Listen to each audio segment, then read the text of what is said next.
I don't want to close my eyes. I don't want to fall asleep, because I'd miss you, baby. And I don't want to miss a thing. Asteroids destroying the planet. Time to call in Bruce Willis and Ben Affleck. Fortunately, NASA have been working on something which means we hopefully don't have to do that. The DART mission reaches its conclusion this week, and we speak to Dr. Thomas Statler, one of the NASA scientists on the team, to find out all about it. Who would you rather save the planet, NASA or Bruce Willis? Let us know by getting in touch via our social media pages, at Space and Things 1 on Twitter and at Space and Things Podcast on Instagram and Facebook, or via the contact form on our website. And even if you don't get any of these Armageddon references, we still hope that you enjoy episode 108 of the Space and Things podcast. Oh my God! Unbelievable! Unbelievable, but isn't it great to God? You're listening to Space and Things with Dave Giles and Emily Carney.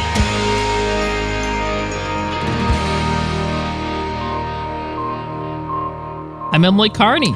And I'm Dave Giles. And welcome to episode 108 of our podcast. How you doing, Emily?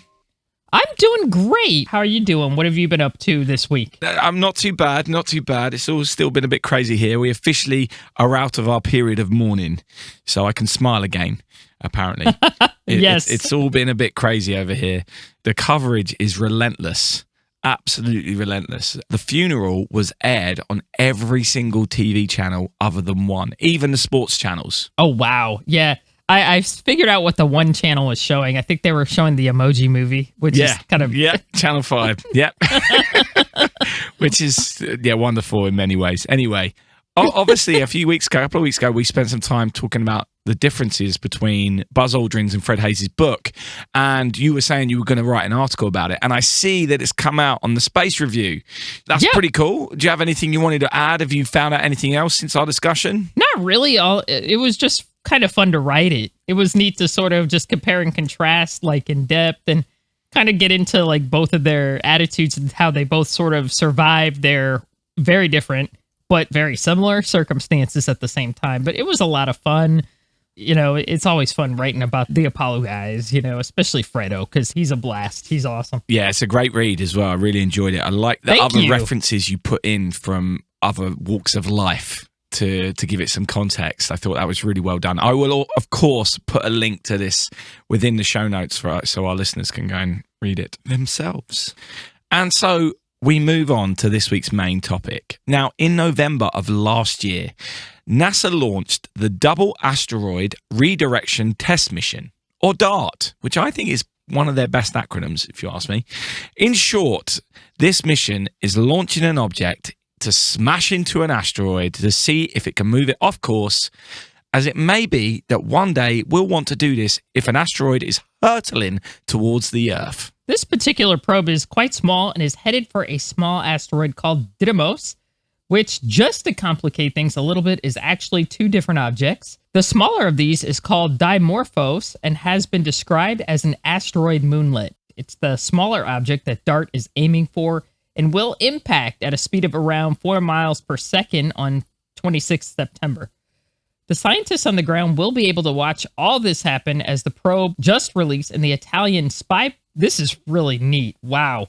The Italian spy probe, they have a spy probe called Licia Cube, which stands for Light Italian CubeSat for imaging asteroids. I'm guessing it'll view that. That's really neat. Yeah, I hope we get to see that footage. That'd be amazing, wouldn't it? Me too. That's so cool. Obviously, this mission has huge repercussions for the future of our planet. NASA set up the Planetary Defense Coordination Office to come up with a plan for how to prevent the Earth getting destroyed by an asteroid impact. And while I'm sure they're also looking at the idea of landing some miners on the asteroid and placing nukes inside the asteroids to blow them up, it would be a nice option to have if we didn't have to put human lives at risk. So this may be a crude way of doing it, but if it works, I don't think anyone can complain. And how cool of an office title is Planetary Defense Coordination Office? That is really neat. That is cool. So to help us learn all about this mission, we're speaking to one of the NASA scientists involved.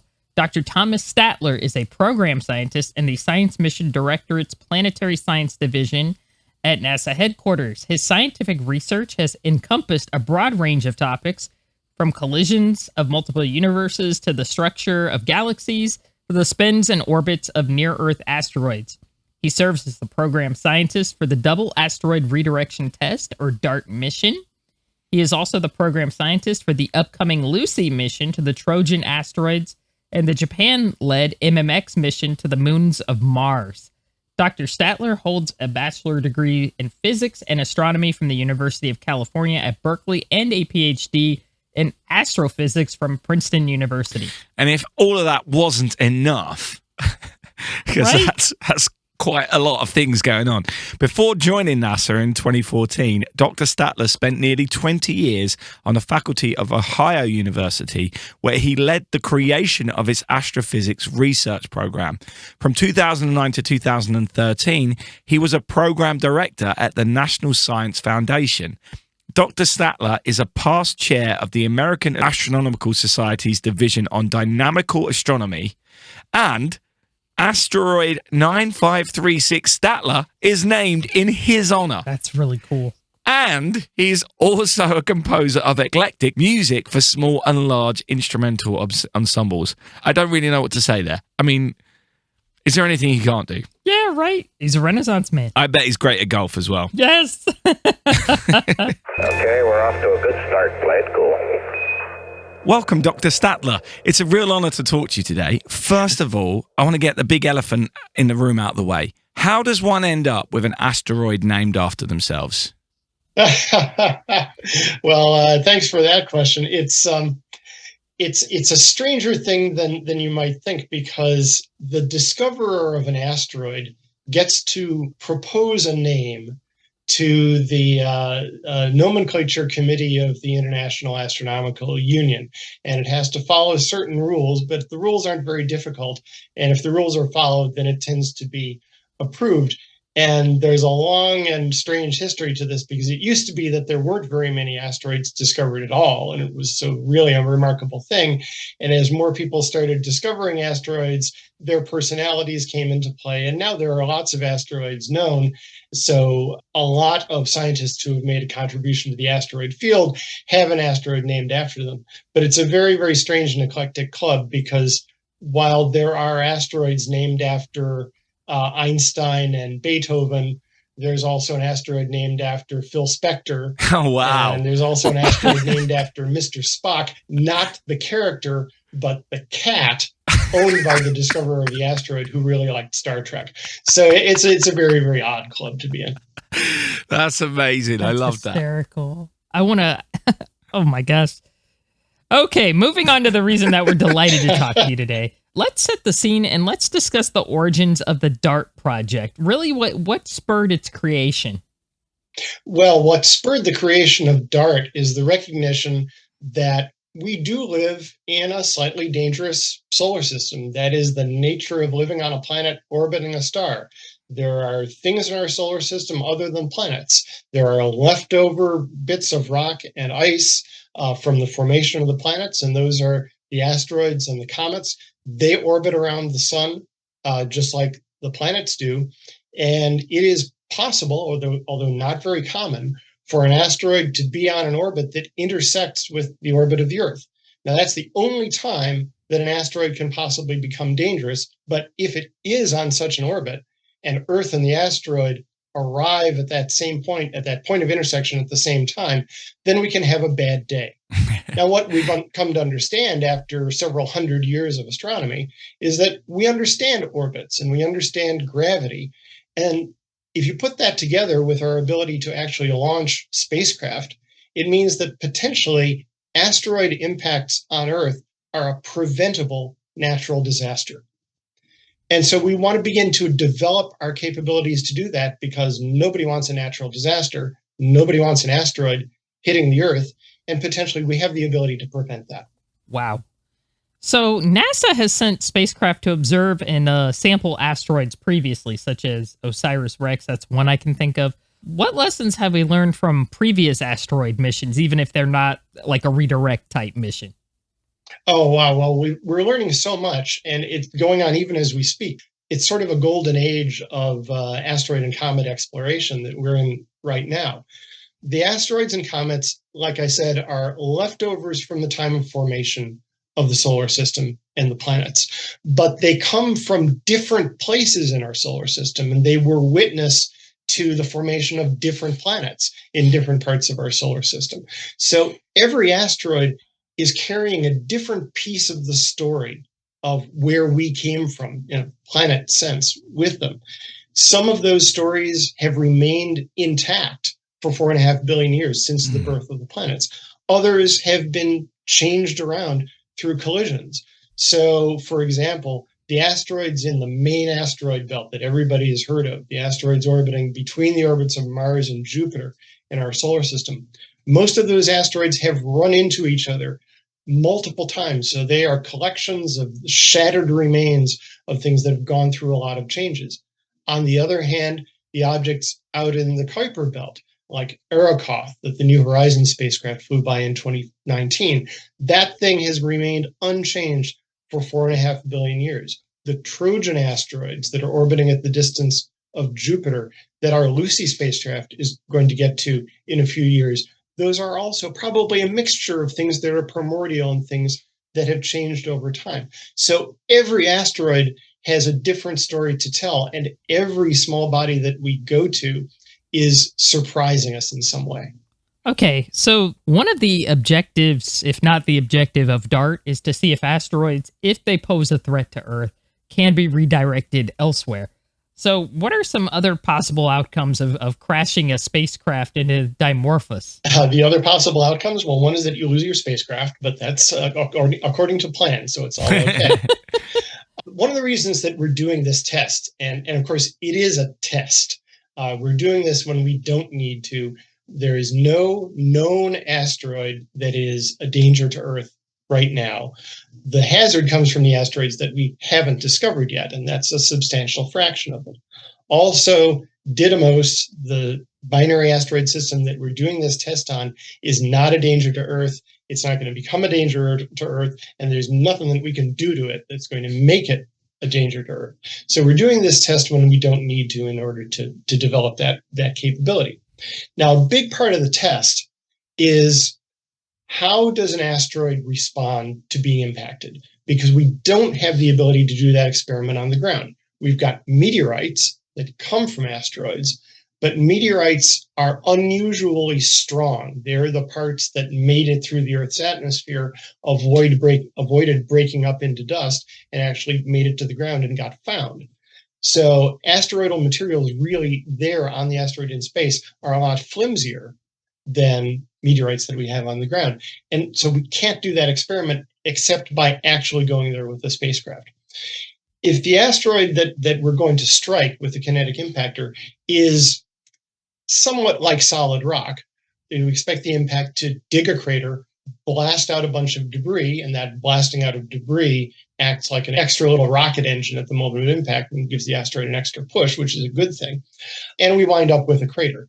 If the asteroid is extremely flimsy and barely held together by gravity, a kinetic impact could remove one side of the asteroid. So based on what we've seen at Bennu, the asteroid Bennu with OSIRIS-REx, and also the asteroid Ryugu with the Japanese Hayabusa 2 mission, we could have a range of outcomes at Dimorphos, and we really need to do the experiment to see what we can get and what are the circumstances where we really could use a kinetic impactor if we ever find ourselves in a position where we have to deflect an asteroid. With that in mind, how important is this Italian spy satellite, which has just been deployed?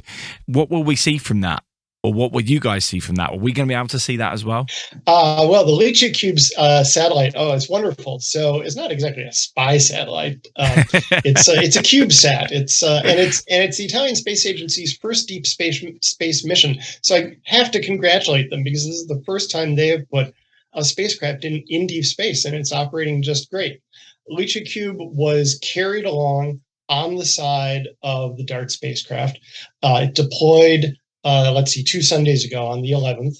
And its job is to offset itself from DART We don't want Leachick Cube to hit the asteroid, so it's going to fly off to the side by about 55 kilometers, about 3 minutes behind DART. So it gets 3 minutes to watch what happens to Dimorphos when DART strikes it. Probably won't see like a bright flash or anything like that. That's probably going to be too short and too dim to see at that distance. But what we do want to see is how that impact kicks up debris, what we call the ejecta, because the impact releases a lot of energy that digs a crater, and the stuff that was in the crater gets blown out into space, kind of along the direction that DART came in on. And that's a big part of pushing the asteroid. It's a key part of kinetic impact. If you just bumped into the asteroid, you would deliver the momentum. But if you hit it at 14,000 miles an hour, like we're doing, you also dig a big crater. So Leachick Cube will see the development of that ejecta plume, see how much stuff there is in it, what direction it's going, how wide the cone is of that plume. This is all stuff that we really would love to know to help us model and interpret that impact, and then work out in reverse what really happened at the surface of the asteroid. Amazing. So we've had a couple of questions from our Patreon subscribers. This feels like a good point for this one. Todd Oliver has asked, what's the toughest part of this mission? Is it simply lining up with the target, or is it making sure that you gather the data, or is it something else, or all of those things at the same time? The short answer is it's all of the things at the same time. You know, it takes a huge team of people to pull off a mission like this, and a tremendous number of scientists and engineers and technicians and contract people, and everybody needed to make the whole enterprise work. And if you spoke to 6 different engineers on the project, you would get 6 different answers about what was the hardest part. There have been many challenges, one of which was building a spacecraft during a global pandemic. Of course. In fact, right at the beginning, the very first thing we needed was the core structure of the spacecraft. And the core structure of the spacecraft happened to be built in the same place where in the US we had the first major outbreak of COVID-19. No. And so we couldn't get that core structure shipped to the Applied Physics Laboratory in Maryland until 2 weeks later. So we started out with a delay, and that was not a good position to be in. And so the fact that the team managed to actually build the spacecraft and launch it and make everything work during the pandemic is quite a tribute to them. But in terms of what has been done before and what has never been done before, the big thing that's never been done before is having the spacecraft control system be autonomous. The last 4 hours, the spacecraft is guiding itself because it's far enough away from the Earth that there's no opportunity for somebody to take the stick and guide it in manually because of the light travel time. The time for the signal to get there is too long. So it has to be autonomous, and that means that the spacecraft itself, or the computers on the spacecraft and the software on the spacecraft, have to take the images that are coming off our telescopic camera called Draco at a rate of 1 per second, analyze each one, figure out what's in the image, figure out which thing in the image is the target, figure out how the spacecraft has been moving and what it needs to do in order to stay directed right at that thing that we actually need to hit.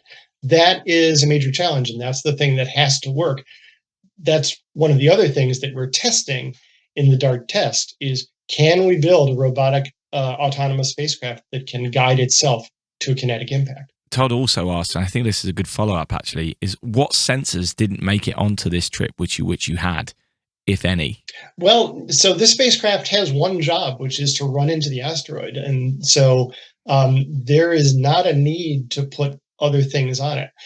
Let me back up a second and explain.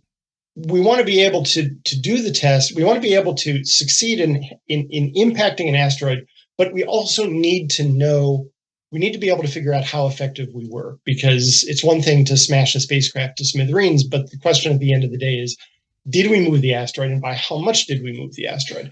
And that's where the double asteroid comes in, because the binary asteroid consists of 2 objects. There's the larger one, Didymos. There's the little one, Dimorphos, that's orbiting around it. And the good part is that it's oriented in space such that our view from Earth is edge on, it's equator on.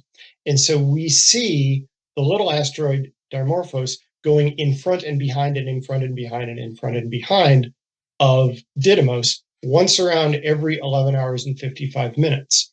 We know this because we see that little blockage of light. Every time one object blocks the other, the total light of the pair, and we can't see the pair separately from the ground, but the total light of the pair dips. So if you watch this in a telescope and keep measuring the brightness, you see every half orbit, there's a little brightness dip, and it repeats and repeats and repeats. And so that's how we know that Dimorphos is going around every 11 hours and 55 minutes. So we use that to assess what we did, because hitting the asteroid Dimorphos will change the orbit around Didymos by just a little bit. And it'll be a little bit like if you're the kind of person that wears a wristwatch and you drop your wristwatch and damage it, and it starts running fast. You might not notice it the next day, but a couple of weeks later, you're going to notice that it's not keeping correct time anymore. And 2 months later, it's going to be way off. And that's what we're going to do. We've been observing this binary asteroid pair for years with telescopes. We're going to keep observing it. And in a few weeks, we're going to see that those eclipses and transits, the in front and behind, those little dips in the light, are not keeping schedule. They're happening a little bit faster than expected. And that measurement is going to tell us what we actually achieved in asteroid deflection. Okay, we have a couple of other Patreon questions. James Franklin has sent this to us. DART is simply a proof of concept mission, although we all await it eagerly, but are there any plans for a larger scale test of slamming an impactor of, say, a few tons into a much larger, say, 500 meter plus object to assess the result? So we're then able to calculate how large an impactor would be required for a given size object and how long we would need to divert an incoming object once discovered. Well, that's a great question. And I could talk about it for the better part of an hour, but I won't do that. So doing a bigger test of a kinetic impact is not the most important next thing to do. Right. Because like I said before, we haven't discovered most of the asteroids that could possibly be dangerous. And you can't do anything about a dangerous asteroid if you don't know that it exists in the first place.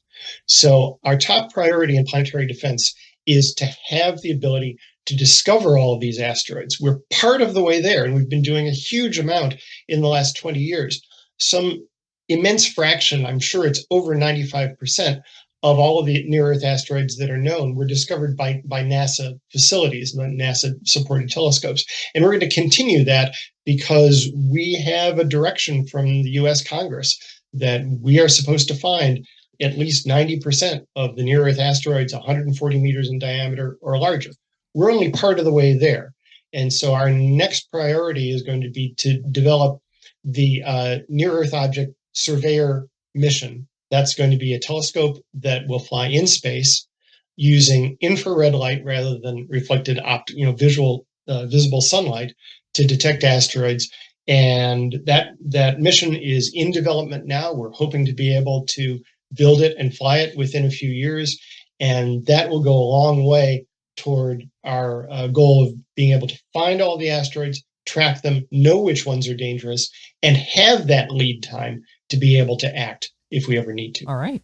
And James has also asked, lastly, given that we have now confirmed interstellar objects past the inner solar system, and these have much higher kinetic energy compared to solar system objects, how will this change matters if we discovered one on a collision course with Earth, if we discovered a 2-mile wide object about the distance of Mars's orbit, heading in at about 160 kilometers a second? Is there anything that could be done? The number of interstellar objects in the solar system at any one time is estimated to be far, many, many orders of magnitude smaller than the number of natural objects, and that's the asteroids and the comets.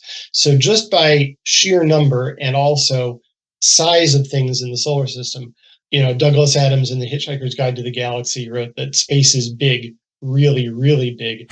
And that's true. And so the likelihood of one of these very, very infrequent interstellar visitors hitting the Earth is tremendously small compared to the natural hazard posed by the objects that are already in our solar system. But, in that respect, an interstellar object is a little bit like an Oort cloud comet. that comes in from the far distant solar system at very, very high speed. You don't see it until it's freshly discovered. That is something that would have to be assessed separately. Every planetary defense situation is situational. You have to look at what the object is, how large is it, what is its velocity, to be able to assess what to do about it. I don't want to try and speculate whether a given comet or a given interstellar object could or couldn't be deflected with an impactor, with a kinetic impactor, with enough time. I'd have to study the individual situation. But what that does say is that doing a single test, like DART, does not mean that after next Monday we're safe from everything. We're only part of the way there. And we're a step towards developing a planetary defense capability to protect us from these natural hazards, but we're not all the way there, and there's a lot of work still to be done. Many of us have seen movies such as Armageddon or Deep Impact, which obviously depict catastrophic asteroid strikes.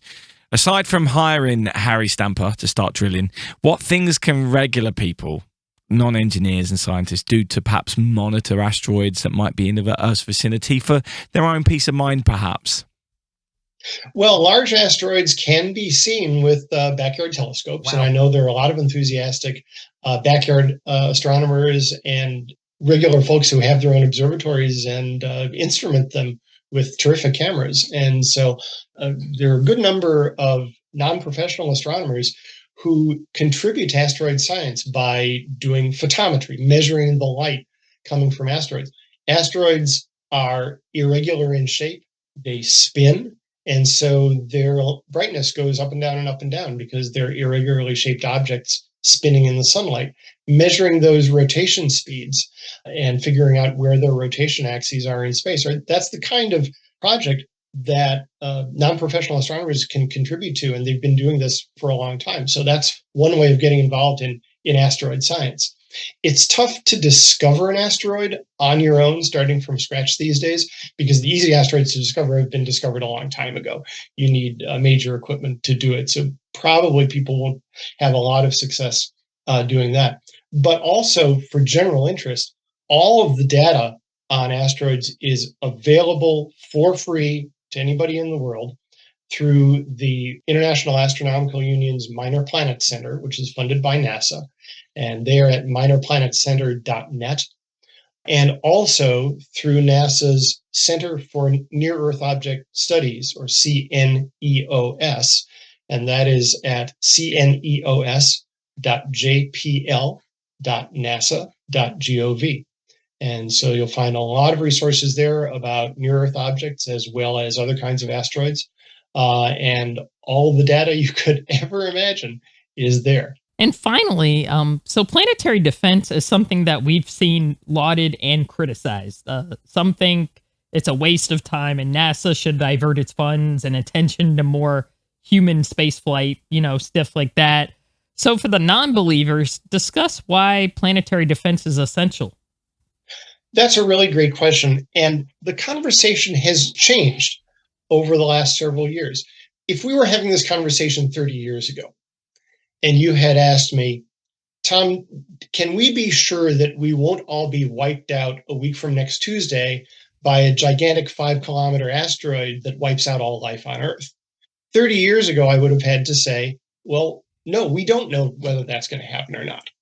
But things have changed. And the main thing that has changed is that we have actually found just about all of the big asteroids that can be a danger to Earth, and they are not a danger to Earth. And so there's this fundamental shift, whether you noticed it or not. This risk of no knowledge has been retired. Now, unlike 30 years ago, we actually do know that we're very unlikely to be wiped out a week from next Tuesday by a giant killer asteroid. And so I think some of the people who disparage planetary defense as a waste of time are thinking about that kind of scenario, the dinosaur killing, mass extinction causing impacts, which they would rightly say are so improbable to happen in a human lifetime, you're just wasting resources trying to find these things. Well, but now that's not the issue. Planetary defense for the foreseeable future is going to be focused not on the mass extinction causing events, but the asteroids about the size of Dimorphos, the 160, 200, 300 meter sort of asteroids, which are far, far more numerous in the solar system. And if we ever get ourselves into a situation where we have to prevent an asteroid impact, it's most likely to be one of these smaller objects. They're tremendously numerous in the solar system. And those things could be regionally devastating.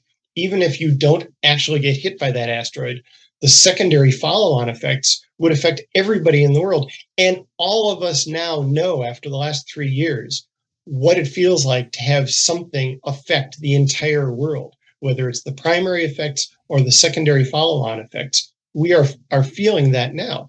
So if you look at those smaller objects and ask, what's the probability during a human lifetime that an asteroid impact large enough not to kill everybody, but to affect everybody on the planet? What's the probability of that? It's sort of 1 in a few thousand per human lifetime, Wow. which is kind of at the scale of the probability that your house will burn down. It's way more probable than your chances of being in a plane crash, for instance. And so that's definitely at the kind of level where, okay, you would take reasonable precautions to make sure your house won't burn down. And we should take reasonable precautions to do what we can to make sure Earth isn't hit by an asteroid. That has just blown my mind. I had no idea the numbers were like that. That's absolutely crazy. Thank you so much for joining us this evening and talking to us. This has been amazing. I've learned a hell of a lot. Good luck with everything you're working on. And maybe we'll talk to you at another point as Lucy reaches the Trojans, for example. That would be amazing. That would be really cool. And I'm sure you guys have all the information for the NASA TV broadcast on the 26th. We do. And the DART website and all of that. You can direct people to that. Yeah, I'm really excited about that. That's going to be cool. Yeah, we're all kind of pinching ourselves because it's becoming real. And yeah, when it gets to watching the images streaming in and Dimorphos getting bigger, I think we're all going to have sweaty palms, if not more. So, yeah, it'll be cool. Yeah, I can't wait to watch all of that. Thank you so much. I'll be watching. Thank you. Thanks so much, guys. Holy crap, it's beautiful out here. It sure is. It's something else. That was absolutely fascinating, and I'm kind of speechless, honestly, and I'm not usually speechless. There is more chance of us getting hit by an asteroid which would take out a region and affect the planet than your house burning down. Think about that. Yeah, I think that does make a great case for planetary defense, because I can't tell you how many times I've been on social media, or whatever, and I've just seen people, like, I don't know, attack that field, because, like, why is NASA focusing on this? They should be focused on sending people back to the moon and stuff. And NASA is doing that. I think the attitude is, why couldn't it be like the good old days of Apollo? And I'm like, well, times have changed a bit. And I think it's, I don't know, reasonable to be a little concerned about, what's going on around our planet. And if there's big, I'll just be blunt, big ass rocks on a collision course coming to get our city, I'd like to know about that, so I can at least pack my car and my cats up and get the hell out of town. Yeah, for but sure. If there is a way it could be mitigated, we could send up a probe and it could just smash it, get it away from us. That would be wonderful. So I absolutely think this is essential. The odd thing is when I hear interviews like that, I begin to appreciate why there are people saying that NASA shouldn't be doing the human exploration. Leave that to the private companies to do that and let NASA focus on this kind of stuff, because no one else is doing this kind of stuff. There's no demand for private companies to do this kind of stuff because they won't earn from it. But it's this is the kind of thing that should be government funded, whereas going to the moon to explore, if you've got limited resources, that's the thing that should be cut. I'd like to see NASA do all of them. I'd like to see my own government do things like this. We're not very good at that. But you can definitely see why that argument probably has more merit when you hear interviews like this, right? Yeah. And we've done other interviews. We did the Landsat interview. We've talked to people about climate, monitoring and things like that. Landsat is obviously, resource and land monitoring. NASA also has weather satellites. Yeah. And I have heard people criticize, like, well, why are we doing that? They should just send people to space. They shouldn't get involved. Well, if there was a hurricane headed right towards your city, wouldn't you like to know about it? Yeah. I would like to be able to be like, okay, there's a hurricane coming straight at us. You know what? We're going to get the heck out of Dodge so we don't die. Yeah. this is kind of completely different. After we did the Landsat episode, I kind of went on a exploring binge, and I started looking at how much by area Central Florida has changed since the 70s. And I was just shocked because I wasn't alive back then. It's like we grew whole new infrastructure in that time. And that's not a really long time. And it's like, that's stuff that's kind of neat to know. And to me, it's amazing that it's free. It's available out there to anybody can go out and access this stuff. You don't have to be this engineer or scientist. And it's the same thing with planetary defense. NASA has made certain resources available to just regular people, so they can monitor these things. I think it's for peace of mind. And obviously, I think it's also very helpful for amateur astronomers who want to look at this stuff. What the US taxpayer and the world gets from the NASA budget is crazy when you break it down, isn't it? It's such good value. It's free. I mean, we're paying for it through our taxes, but anybody in the world could probably access it and use it for, good use and stuff. Hey, I'm glad I'm paying that money. Yeah. It's really quite something. This is one of those interviews that's really blown my mind a little bit, and it's going to take a bit of time to process. But I love it. I think it's amazing. I think that was such a good interview. So the 26th of September, which is Monday, that is when this is all going to be kicking off. And there's going to be some big things on NASA TV about it. We will put links to those in the show notes and on our social medias as that's happening. So I'm sure on Monday, if you follow any space people, that the internet's going to be blowing up about this. Anytime you get any access to behind the scenes of these crucial moments of these missions, like when we've seen mission control at JPL for New Horizons and so on and so forth, it's always wonderful. It's always a wonderful watch. It sounds like it should be boring when you're just watching people do their jobs, but it's amazing. And I don't know if we're going to be seeing this, the images from this Italian satellite in real time as well. Bruce McCandless III described it as paparazzi, which I think is amazing. That's true. It is paparazzi. Yeah. I don't know if we're seeing that. If we are seeing that as well, that's going to be incredible. Maybe that will take longer because obviously it's a long way away. We know that from Mars missions that sometimes we get that a few days later or a little bit later. That's fine. But I'm excited about this. Monday is going to be fun. Yeah, it's going to be awesome. Probably the most fun for me watching these types of missions is just seeing people sort of achieve their life's goal. Because a lot of these people for interplanetary missions, this was like the summation of a very long period of work. Like this isn't just like, yeah, I worked for a couple months. This is something that took up decades of my life, and you're seeing the product of it. You're kind of like seeing somebody's dream come true, which is really amazing. So that's part of the excitement for me as well. And Emily, we just spoke to someone who's got an asteroid named after them. That is freaking awesome. That is awesome. But Mr. Spock the cat also has one, but I'm not trying to... Sorry.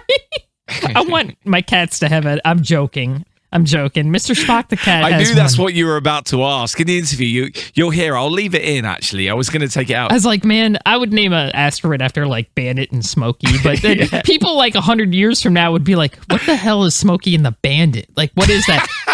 It's the name of a very mediocre Burt Reynolds movie and named after and has an asteroid. Like what? That's how you're about to say it. Not appropriate. Amazing. So as always, the full interview is up on our Patreon page as well. So check that out on patreon.com/space and things.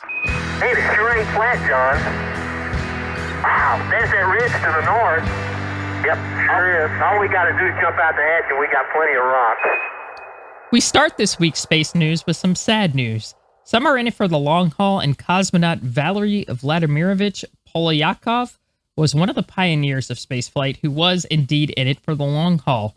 From 1994 to 95, Polyakov, who died earlier this week at age 80, undertook the longest spaceflight in human history, a record that still stands now, racking up 437 days and just over 7,000 Earth orbits aboard the Russian space station Mir. An expert credentialed in space medicine, Polyakov volunteered himself as a test subject to study if humans could physically and mentally endure extended long durations in space if, say, Mars missions became possible. While Polyakov's mood declined the first few weeks aboard Mir as his workload intensified, his mood eventually became more consistent. In addition, he was noted not to have suffered any cognitive declines or impairments in space after his return to Earth. When he did return to Earth on March 22nd, 1995, he insisted on walking a short distance to show that humans could walk on Mars after a long transit, which is just incredible. At that time, he held the record for most time in space, which is a record now held by cosmonaut Gennady Podolka. In total, Polyakov spent 670 days in space across 2 Mir expeditions and continued his medical research following his retirement from spaceflight. His pioneering long jaunt in space showed that deep space, while still full of unknowns, was and is a possibility for human spaceflight. We send our condolences to his family, friends, and former colleagues. And last week, on September 15th, we also lost Brian Binney at the age of just 69. In 2004, Binney was a test pilot for a company called Scowd Composites, funded by Burt Rutan, and now owned by Northrop Grumman. The company was trying to win the Ansari X Prize, which was offering $10 million to the first privately built spacecraft to fly twice into space within a 2-week period.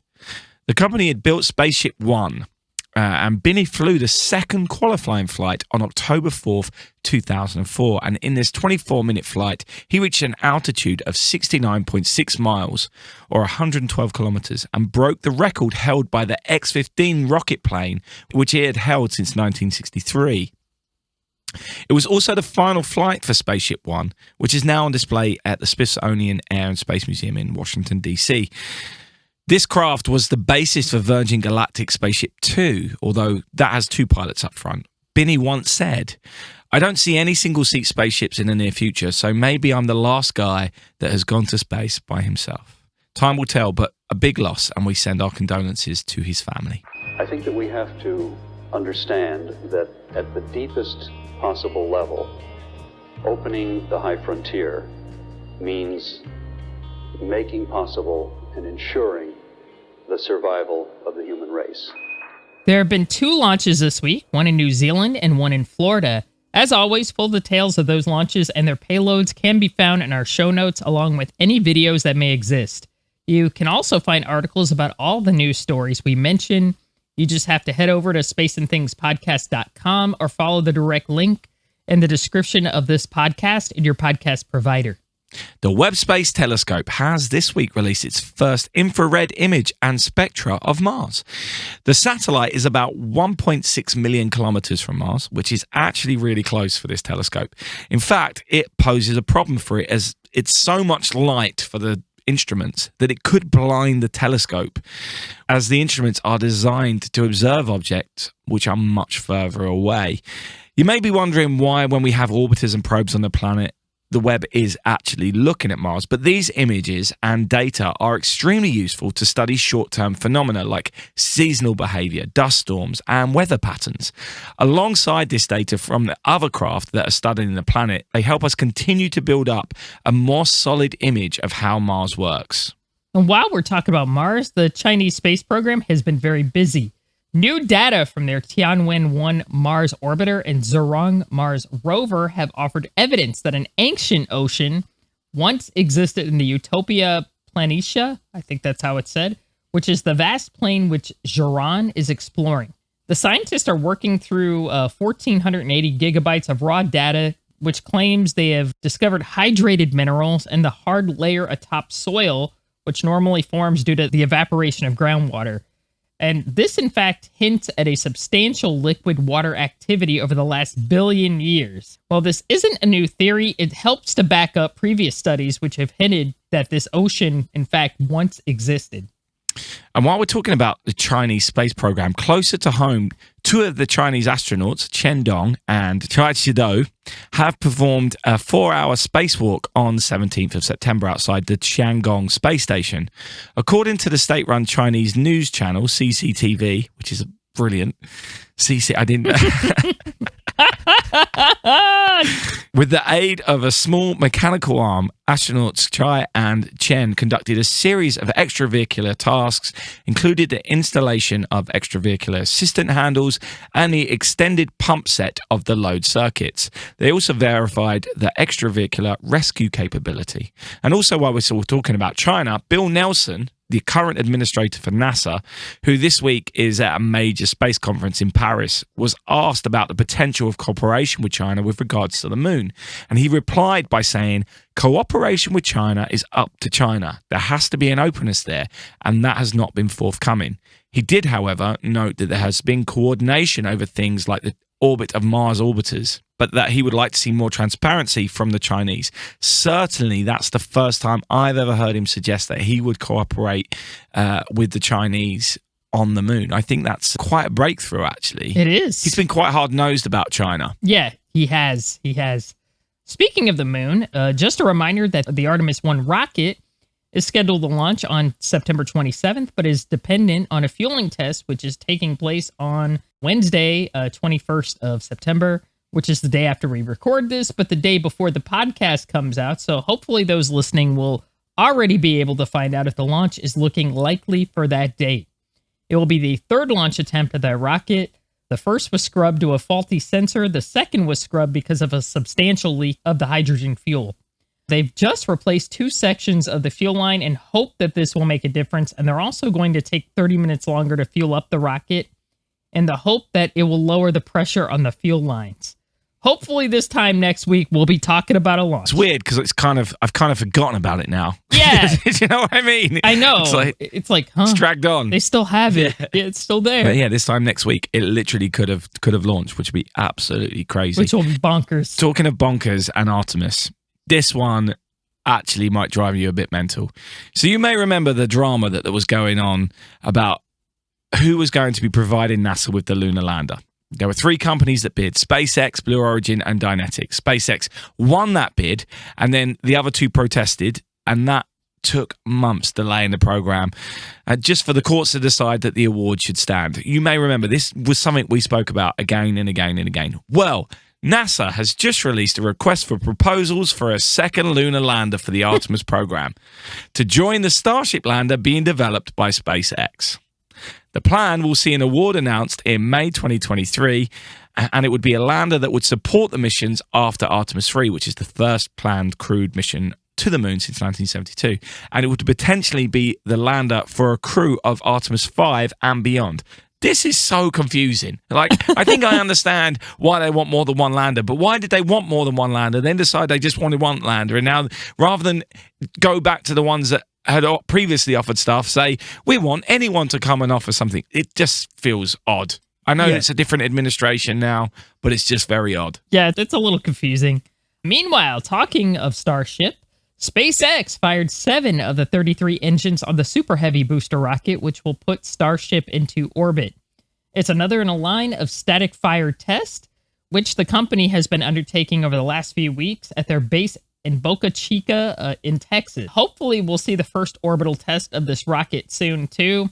It could be a big year for new, very heavy lift rockets. And that is your up-to-date rundown of the major stories from spaceflight this week. Okay, Chiefs are starting to build. Roger, we got a lot and clear. Roger. Chiefs are building. We're up to 6.